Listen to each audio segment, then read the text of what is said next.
साधना रसोईमध्ये तुम्हा सर्वांचे स्वागत आहे। आज आपण गाजरचा हलवा कसा बनवायचा ते बघणार आहोत। त्यासाठी मी पावशेर गाजर स्वच्छ धुवून घेतलेले आहे। आता हे सर्व गाजर मी किसून घेत आहे। चला, आपले सर्व गाजर किसून झालेले आहे।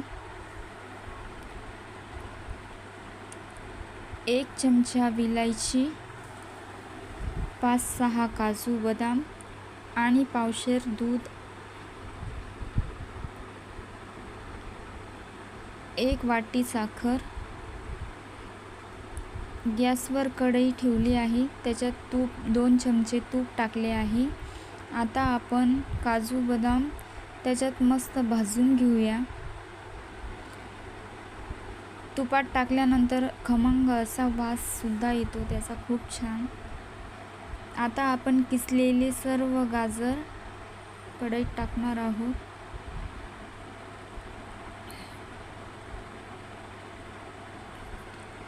आता आपण याला 10 ते 20 मिनिटं असं लो मीडियम गॅसवर आपल्याला याला हलका असं भाजून घ्यायचं आहे।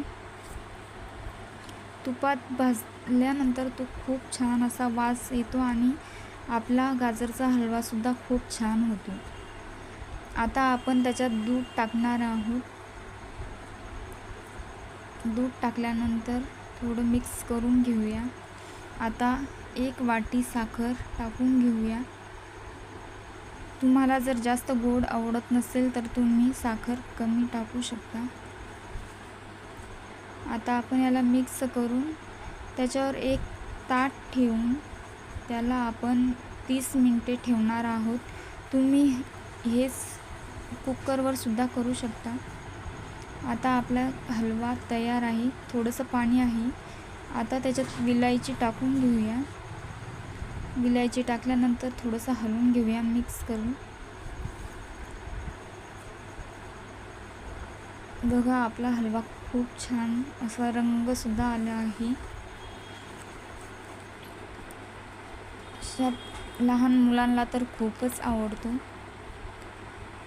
करून नक्की बघा आणि केल्यानंतर कसा झाला तेही कमेंटमध्ये नक्की सांगा। आपला गाजराचा हलवा तयार आहे।